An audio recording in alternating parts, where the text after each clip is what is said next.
po ang aking kasister. Nagpe-prepare kami ng konti. Hi to vlog. Good morning. Ayan.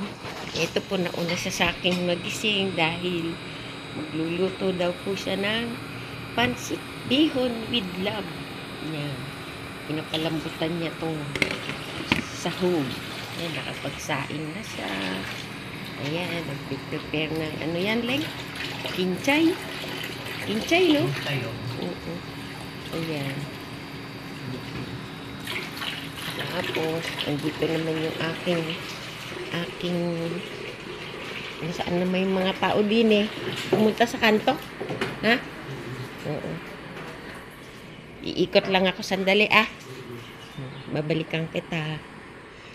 Ayan, good morning po. Ito, birthday ko. May pa-birthday ang ate ko. Pinaparepair itong aming pugad ng pag-ibig. Pugad ng pag-ibig naming magkakapatid sa isa't isa. Ayan, hinihintay ko na lang po silang dumating. Yung yung gagawa, sinundo po sa kanto. Tiyuhin po nung aking pamangkin sa kanyang side. Opo. Ayan, maya lang magkakagulo na po dito. Ito, yung kanilang mga gagawin, nakaantabay. Ito, kulang pa po ito. Ayan, nilalagyan nila ng bakal para hindi liparin ng hangin. Plancha po ito ikinabit sa lumang bakod na bakal dati na ang nakatagpi ay puro trapal, kapangit-pangit tignan. Ayan po, napag-isipan ng bunso ko namang kapatid na puhunanan niya sa kanyang sarili. At ako naman po yung taga-pintura, ayan, sa baba. Hindi nyo lang po nakita kung paano ko yan binanatan kahit na ako po isang senior. Tapos tulong po kaming, ako po ang namili ng plantya na yan malapit sa hardware dito. Mga 5 istasyon po yata bago ako nakauwi dito sa sobrang bigat niyang 5 plantya na yan. Tapos kami rin pong dalawa ang nagtahi-tahi niyan sa ibabaw. Ayan, tinatahi namin ng alambre.